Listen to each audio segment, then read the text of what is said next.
Hello, everybody. Glad to have you back. Um, so, um, as always, we start off with the U.S. Inventor mission. So, our mission is at U.S. Inventor is to restore your ability as an inventor or a patent-based startup to stop an infringer, no matter how large, no matter how powerful, no matter how politically connected. If it is the most powerful corporation on earth and they have to have your invention, and you don't want them to, you want to have a startup that competes with them. By our Constitution, you ought to be able to do that. And if you want to sell to them or license, it should be an arm's length transaction based on what you think the invention is worth. This is what our Constitution tells you. This is what America had for a very long time before big tech screwed up our system. So we're fighting to bring that back, working on many fronts. And I'm actually in Washington, D.C. right now. We're working on getting support for Thomas Massey's legislation, HR 5874, as well as to get a Senate companion bill introduced and supported. And we're making headway. It's a big fight. We need your support and your help, but we're making ground.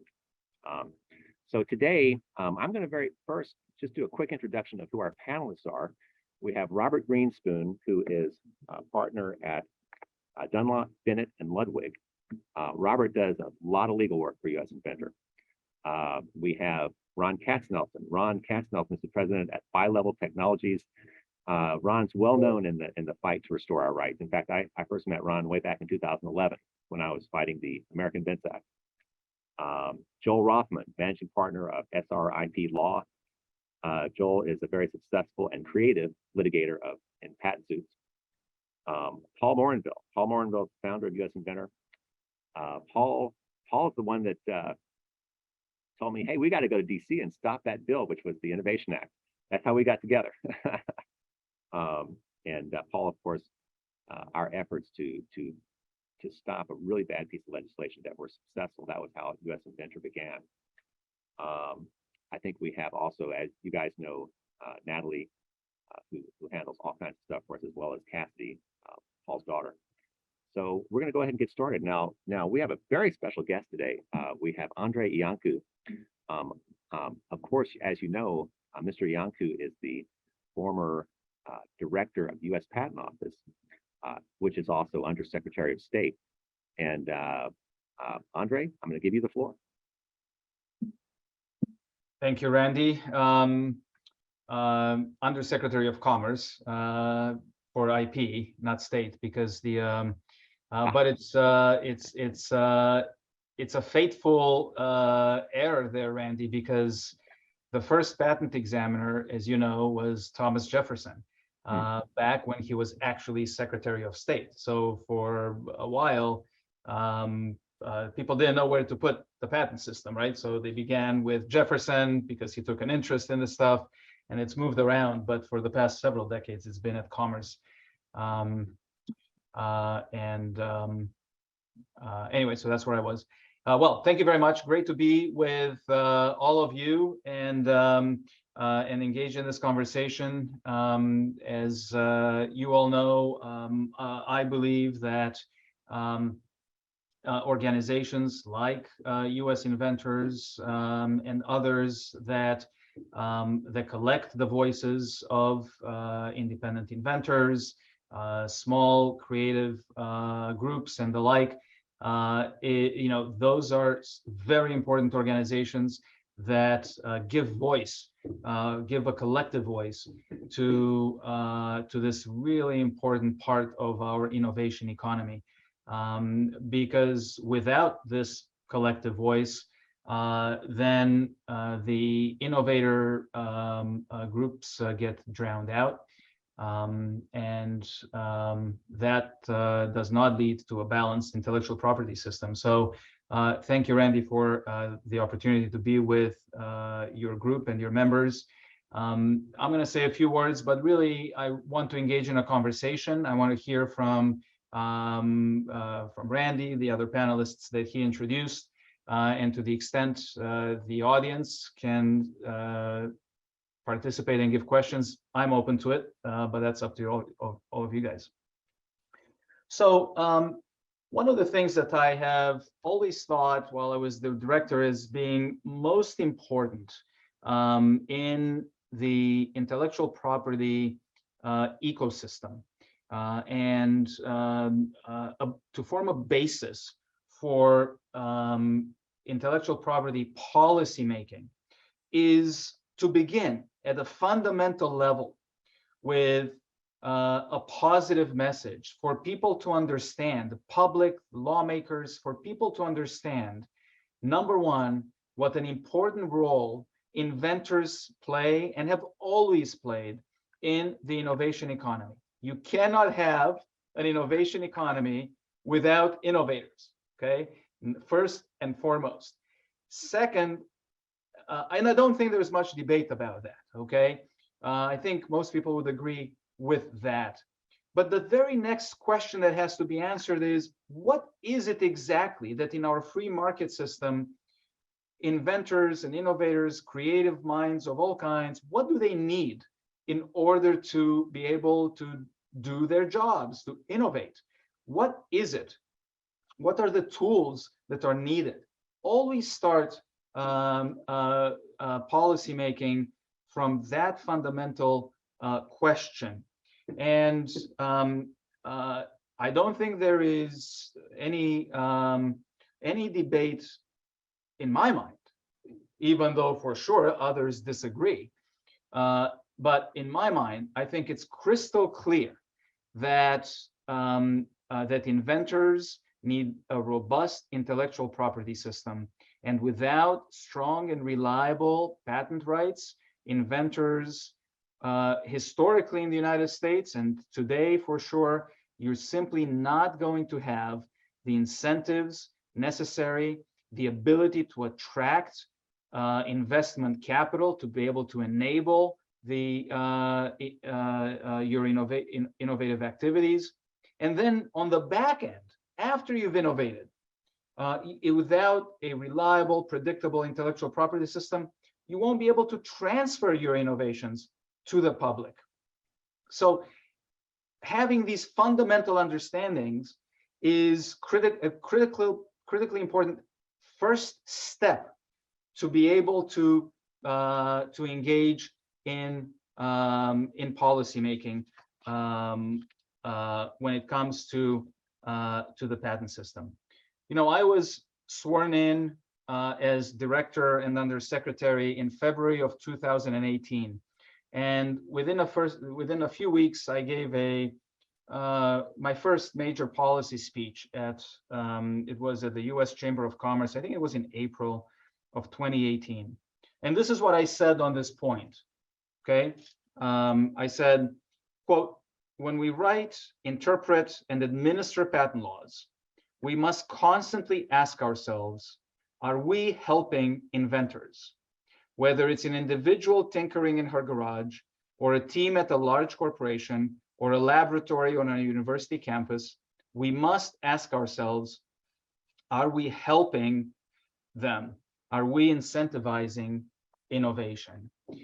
That fundamental understanding, I am afraid, is lacking by and large in the policymaking world. And you know, I try to articulate it. I know Randy tries to articulate it, and US Inventor as a group articulates. But the more education we can do in that respect, I think the better.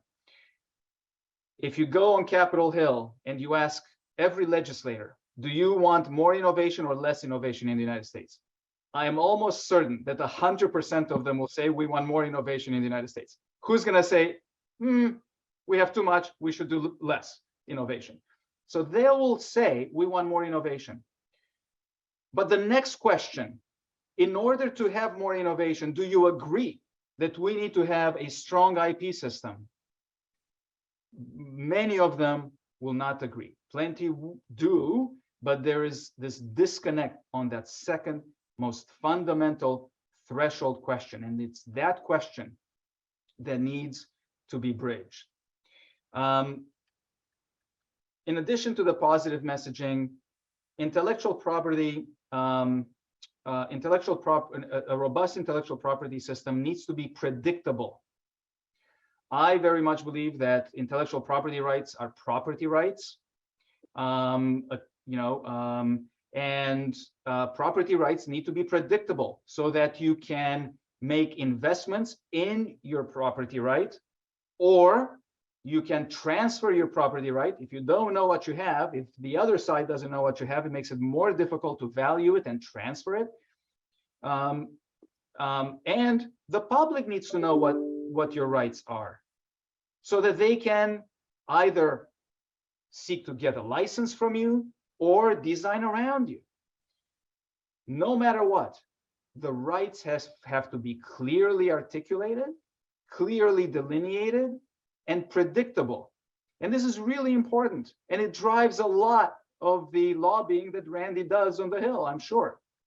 In other words, if I have a right issued today, I shouldn't have to guess what my right is going to be 3, 5, 10 years from now when I need to enforce it, for example.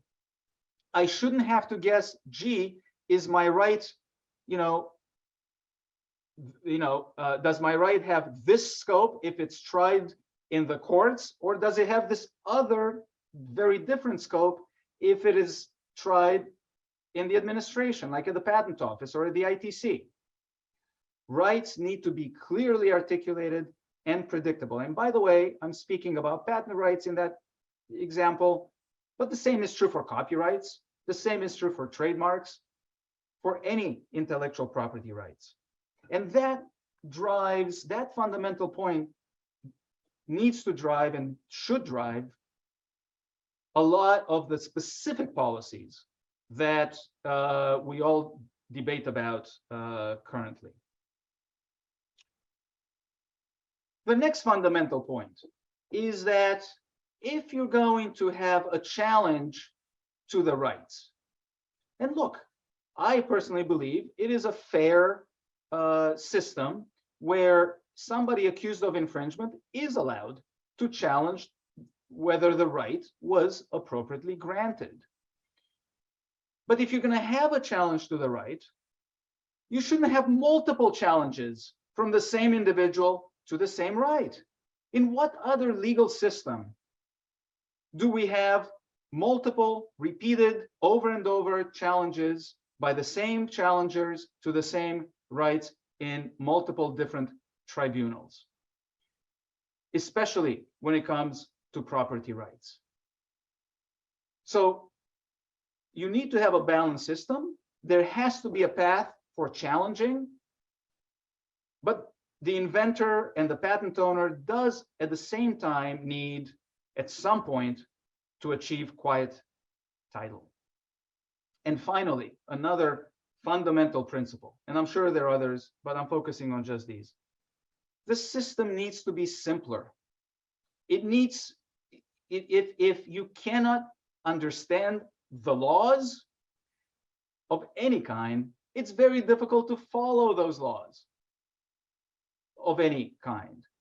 And unfortunately, the intellectual property system over time has gotten to be very, very complex. Now, I don't think it's ever been simple, because intellectual property rights, by their nature, it's a complex issue. You really are trying, in the patent world, for example, you're trying to define with words, with the English language, very complicated technical concepts.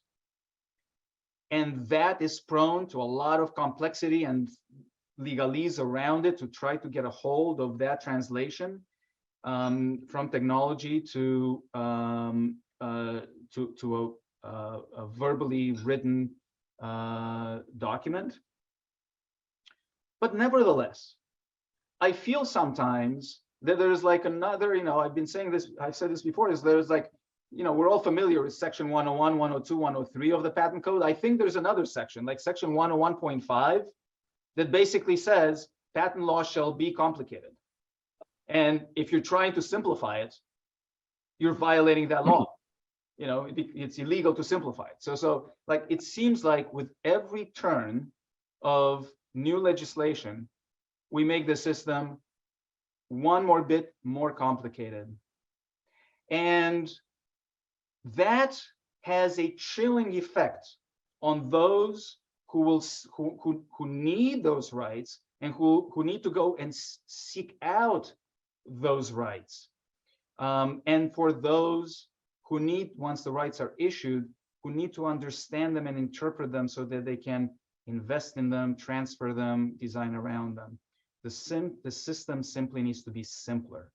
And it cannot be, as just one example, that a patent owner has to jump through hoop after hoop after hoop to get the patent in the first place, and then hoop after hoop after hoop after never-ending hoop to enforce that patent. Because in the end, if that is the system, then you do not have a meaningfully, a practically enforceable right. If you have a right that is subject to death by 1,000 cuts, you effectively have no right at all. So we need to try to, at a minimum, not make it more complex, but really, if we could, try to simplify it.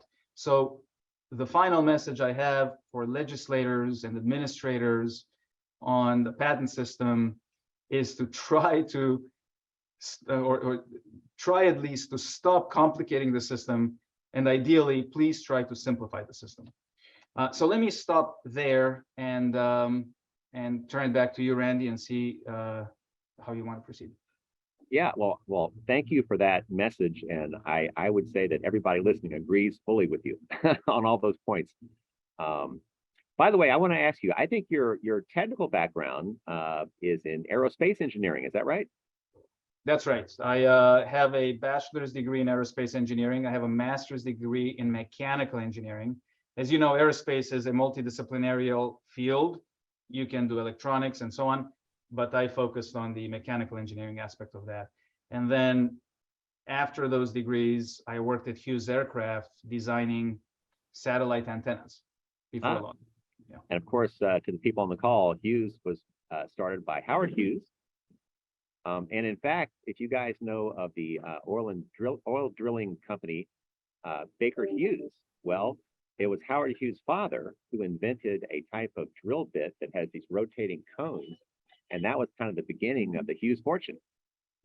So it all goes back to inventors. Everything goes back to inventors. Well, Andrei, just before we get into some of the stuff that we're going to bring up, I wanted to say, as far as inventions go, one of the greatest inventions, to me, the simplest inventions are the best. The ones that have that do something really great, that are extremely simple. And the F-117, were you involved with aerodynamics at all? Like the surfaces of flying, of aircraft? I mean, I'm very familiar with this from my very, very old days in engineering school, undergrad, but in my job at Hughes, it was satellite antenna dishes, right? The parabolic dish. I worked on a whole host of those, but yeah, the aerodynamics was not part of it. Well, the F-117, where the concept is, well, if you have a surface that doesn't reflect back to radar, then you're not going to have a radar image. And all they did was make the surfaces do that. And what a simple concept. Of course, it was complex to make it fly. But anyway, so I want to open it up to the panelists. Which of our panelists has a question for Mr. Iancu?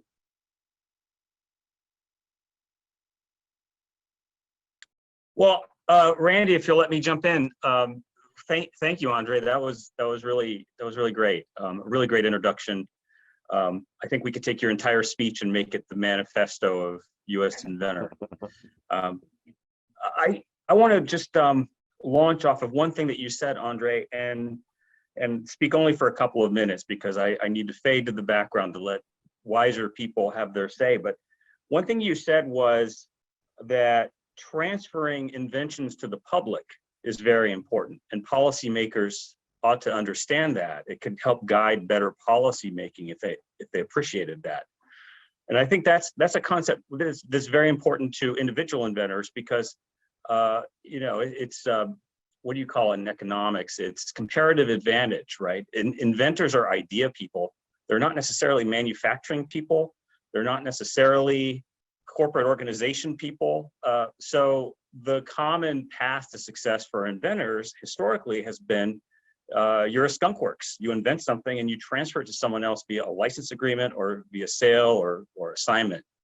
And likewise, if an inventor wants to form a company, you secure your financing by putting your patents or your IP up for collateral. So eventually, you know, those patents, you know, it's just a part of our financial system. In order for the financing to be available for you to build jobs, build companies, you have to have a system that allows the free alienation of a patent to a third party who itself was not the innovator, but got the rights from the innovator. So with that in mind, I just want to give my thoughts about arming the people on this call with a couple of metaphors that they could probably use in their casual conversations with others when they talk about these ideas.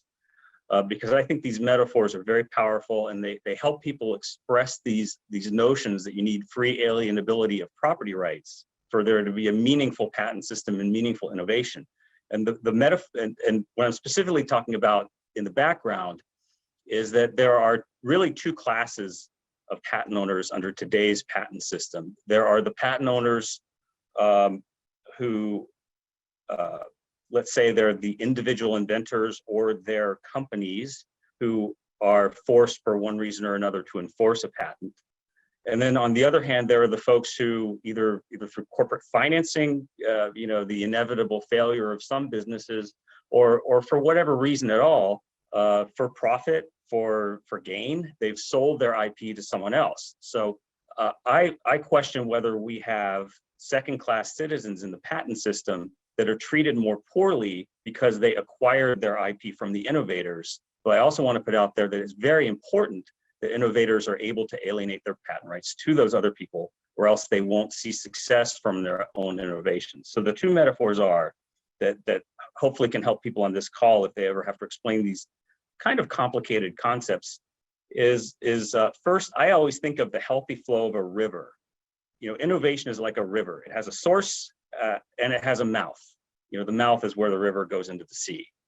And if you make it unattractive for people to buy intellectual property and enforce that intellectual property, sometimes you can call these non-practicing entities, you can use epithets if you want. But if you take those folks and you make them second-class citizens in the patent system, the metaphor that I like to use is that you're blocking the mouth of the river so that it can no longer flow that innovation to its ultimate destination. And when you block the mouth of a river, not as much is going to come out of the source way up, you know, hundreds of miles upstream. So in other words, if you make a system with second-class citizens who are not able to enforce their patent rights as much as other folks who might actually be owning the same IP, what you're doing is you're restricting the flow of innovation, you're slowing down the process of solutions to intractable problems. So the second metaphor I want to give to help people explain this to others if they choose to is think of landlords and think of homeowners who live in their own homes. So if you're a landlord and you're renting out your home to somebody else, you're collecting rent, that's like you're a licensor to intellectual property collecting your royalties. Or that's like you're an assignor of intellectual property selling to someone else. Do we have a double standard for enforceability of property rights as between landlords and folks who actually live in their homes? And this goes to the question of, do you have to actually manufacture your invention in order to be treated well in the courts? Do you have to be a practicing entity of your own IP to be treated well in the courts? And the rhetorical question to ask is, do you have to be living in the home that you're renting to somebody else in order to be able to call the police to take trespassers away, in order to be able to protect the property from damage from vandals, for example? Of course not. In our real property system, landlords and people who live in their owned homes are treated identically when it comes to the protectability of their property rights in our court system. And so it should be the same with IP. So that's my 2 cents on the point that Andrei made, that we should have a patent system that allows us to transfer ideas to the public so that they're they're practiced and they're available to solve more problems. Let me address some of these points. Very good points, Bob, and really important. First of all, if you accept the concept that patents are a property right, then alienation of those rights is a fundamental principle of what it means to have a property right. In order to even qualify as a property right, it has to be alienable by the property right owner. If you have a house or a piece of land, but you don't have the right to transfer that house or the land, or to sell it, you're not really the owner of that property. You don't really have that property right. So that's a fundamental principle. So as soon as the lawmaker accepts that IP is a property right, then it has to be meaningfully transferable. Second point, the ability to obtain and own patents without a manufacturing requirement was one of the most fundamental changes to the patent system that the United States invented in our constitutional system when the Republic was founded. And it is at the core of why the United States has blossomed in technology out of nothing. In the 18th century, when the country was created, it was an agrarian society. You had England that began the Industrial Revolution, had a worldwide presence. They were so much more advanced, and within 100 years, we completely outpaced them. We dominated the world in technology, and we continued our leadership for the next couple of 100 years. Why? In the older days, before the United States, there was a manufacturing requirement in order to qualify to have a patent. What does that mean? That means that the patent system is reserved, A, for the rich, or for the established corporations, those that actually can afford to have factories, that have permission from the crown back then to have a factory, and the like. Well, that might be fine for the established companies, but if you want to have a system that incentivizes disruptive innovation, you need to incentivize the startup. You need to incentivize the entrepreneur, and you need to incentivize as many risk takers as you can. And if you remove the ability to incentivize the folks that work in their garage who do not have a factory, then you've lost the great bulk of American innovation. Thomas Edison really almost never manufactured anything, okay? He did not really manufacture light bulbs in bulk or anything like that. He was an invention machine. He had over 1,000 patents. That's the main thing he did. He had a research and development laboratory in New Jersey, for example, and they were just researching, developing, and patenting their new creations. Anytime you hear the argument that that those who purchase patent rights from the inventor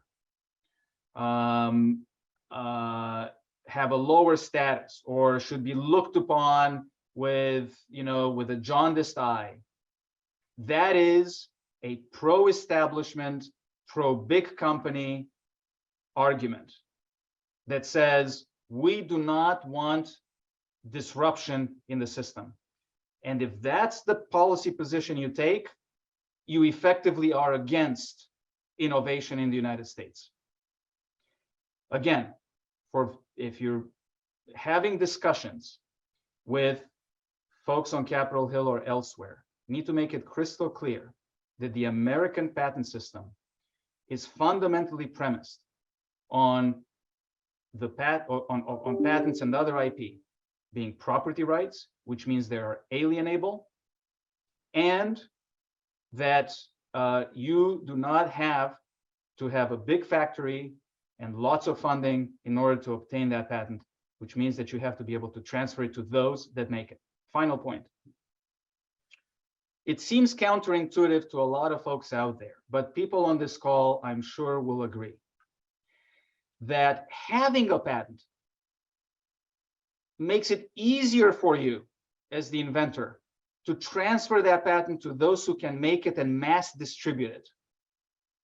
A lot of people, I admit that this is a counterintuitive argument because a lot of people, you just ask them on the street, okay, wouldn't it just be easier? You come up with an idea, it's a great idea, you have no patent, it's free for all. Everybody just come and get it. The truth is, no, it's actually not free for all because there's going to be no investor out there who's going to put in the money, the time to build a production line, to hire the people, to get out the product, to market it, to sell it, if you do not have some protection around that innovation. So in order to transfer your technology to the market, from lab to market, from idea to market, you need a robust, clear, predictable intellectual property system. As I said, a little bit counterintuitive, but once you explain it in the terms of property rights and the ability to invest around the technology, I think people will get it. Yeah, I think you're right. Here's a question from the audience. What is the probability that the U.S. Supreme Court will ever hear another case on 35 U.S.C. 101? Well, low right now. They just turned down a case that a lot of us were hoping they would take. The American Axle case, they refused to take it. So I think we need to assume that at least for now, they are not about to take another case. Now, we could be wrong. They could see something again next year, but I think the probability is low. And look, they've looked at the same one statute 4 times in the last decade. 4 times they've looked at it. They've written 4 cases on this. And I can see how they're saying it's just one statute. How many times do we have to write on the same statute? The lower courts should be able to figure it out after we've given out 4 decisions. So that might be their mentality. I don't know. But at least right now, I don't think there's a huge likelihood. So therefore, given the state of 101 law, subject matter eligibility, the only way to fix it really is through legislation at this point. Okay. So Ron Katznelson has a question. Go ahead, Ron. Hi, Andrei, thank you for participating in our call today. My pleasure. The devil's in the detail. You laid out important principles we all agree with, but when you were at the PTO, you were trying to do your role as the director in promulgating regulations related to institution of AIA trials. Although it came kind of late in your term, you're on your way, and you have issued at the time a notice of proposed rulemaking. And all of us, both US Inventor, IEEE USA, and other organizations have been out there to support you. Yet there's been an indication that the White House slowed you down, or at least prevented through the OMB process, you going forward with the actual proposed rule. Could you maybe comment to the extent you can as to what your recommendation to the new director is to essentially achieve the very goal you set out to do, and that is to actually do it by rulemaking, to transform a lot of these precedential opinions, which really are not agency action that is sufficient under the APA, as a rulemaking, notice and comment rulemaking, so it has more power and more longevity and certainty about institution. What would be a way for her to avoid some of the White House pressures? Well, I'm not in this administration, so every administration is different. But they're all similar in the following sense. there are a lot of different IP equities in the administration. Believe it or not, it's not just the U.S. Patent Office that that has a say in IP policy. There are many other agencies within the government that once you that you need to get consensus from in order to put out any rule package. So and in different administrations, there are different parts of the administration that might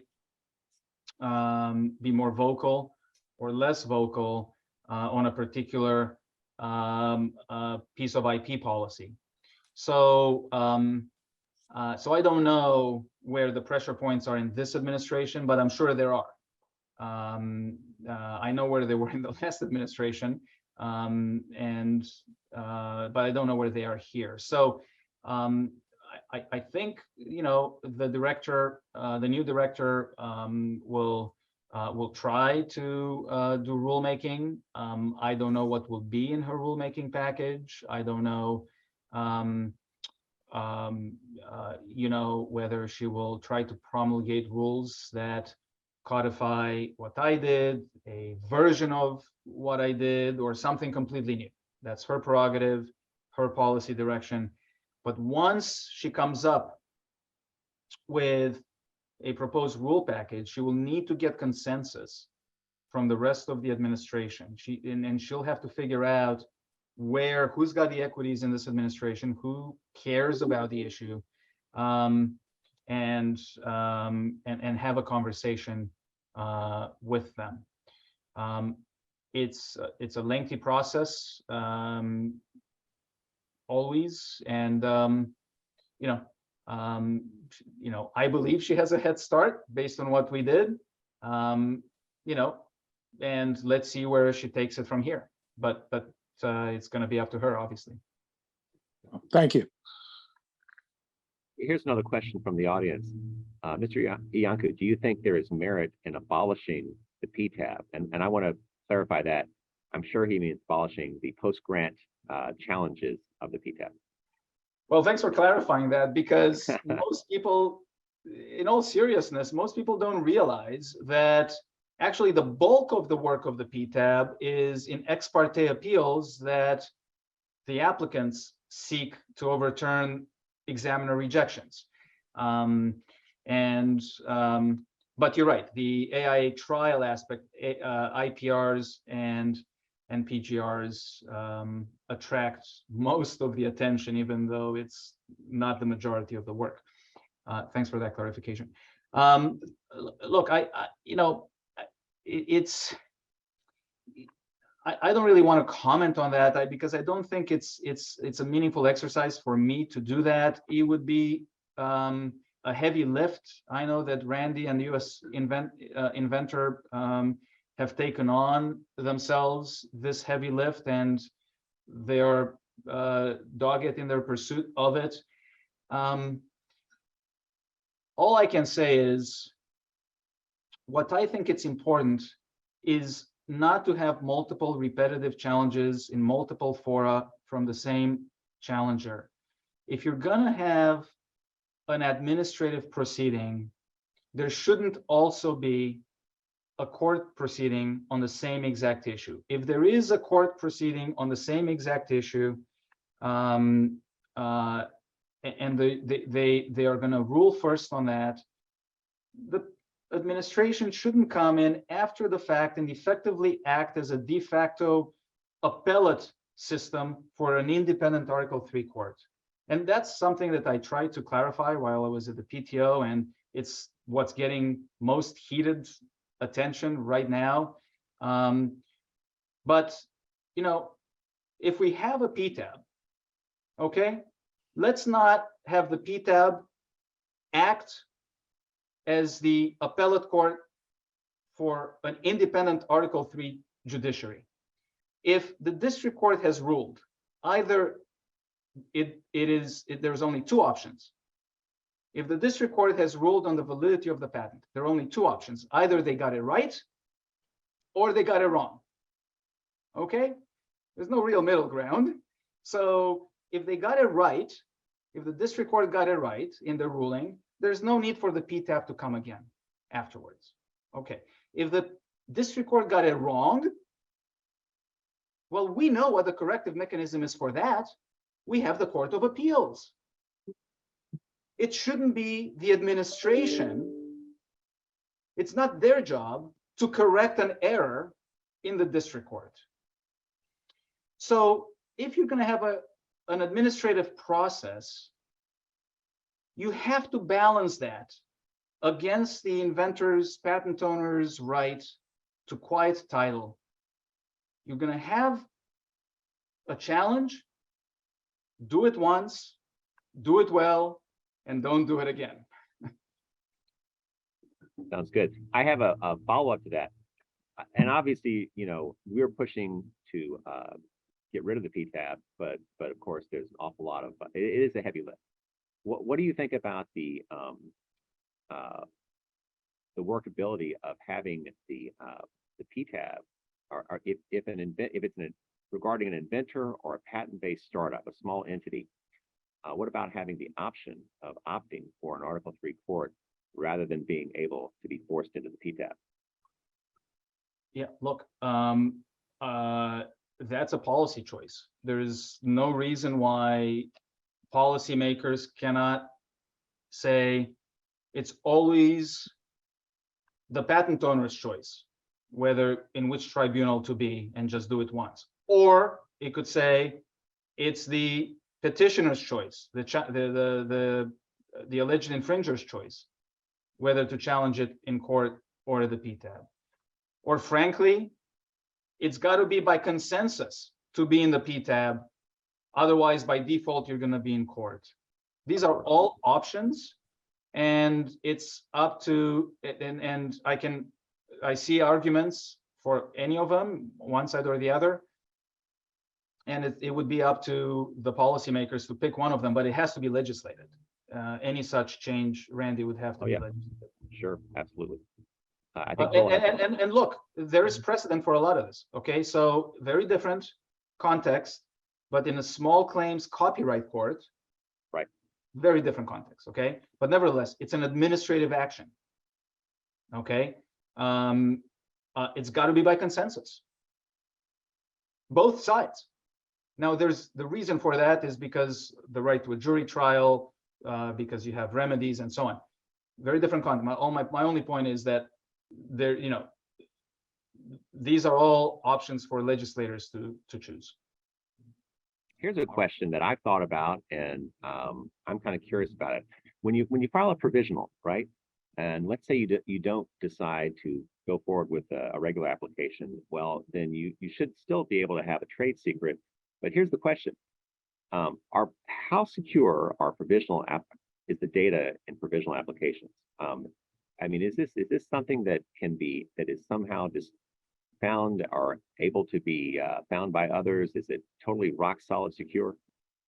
Theoretically, yes. And as far as I know, yes, but life is life and stuff could theoretically happen. But generally speaking, I think the office is very good about maintaining confidentiality. And if it expires, it's just shredded, or? I mean, things are held electronically nowadays, so I don't know what happens in the long run, frankly, to that data. But as far as I know, it's been secure over time. I got you. So I know we're getting close to the top of the hour, which is the end of your interview. I have a question. How optimistic are you that these issues that need to be addressed will be addressed, and that we will end up with a fair system? Look, I am realistic. So therefore, I think it's all of the things that we've talked about are uphill battles. There are a lot of forces and winds against it. As I mentioned, when I was at the IP Watchdog conference a couple of weeks ago, where I saw some of you, there are always more implementers than innovators. By definition, there are more people who use creations than the creators out there. So, for example, there are more people who listen to music than musicians who write the music. Okay, same thing for invention, by orders of magnitude, and therefore the forces aligned on the other side of the policy debate are significant. That's why I think it's really important to have, for the innovator groups to make their voices known so that and heard by policymakers so they can balance the various interests appropriately. I do think that if folks are persistent and they tell their stories and they tell their legitimate business needs here, I think on balance, lawmakers, they want to do the right thing. I know there's a lot of, folks out there who don't necessarily agree, but on balance, I think people want to do the right thing. And if they hear the stories, I think they'll try to do the right thing. So I'm somewhat optimistic if we deliver the messages. But it's a tough battle, Randy, on any one of these issues. And just got to stay with it. Yeah. Well, thank you for that. And we certainly are committed to it. And as you know, the ground has shifted quite a bit because there's an increased awareness that big tech needs competition and an increased awareness that China is threatening because we're not there. The threat is they will out-innovate us in key areas. So there certainly is a shifting ground on the importance of us fixing this. So thank you. And I want to just to add on that last point, the critical link that needs to be made is that in order to do that, in order to increase competition and decrease monopolistic tendencies by the largest companies, in order to increase competition, our competitive edge with China, and helping our industries win in the competition with China, for both of those things, we need stronger intellectual property rights. That's the necessary link that lawmakers need to understand. All right. Well, thank you for that. And we all agree with you totally. So Mr. Iancu, thank you for joining us. Thank you so much for your thoughts, and we look forward to working with you in the future. Thank you. Likewise. Thank you very much. An honor to be with you. Be well. All right.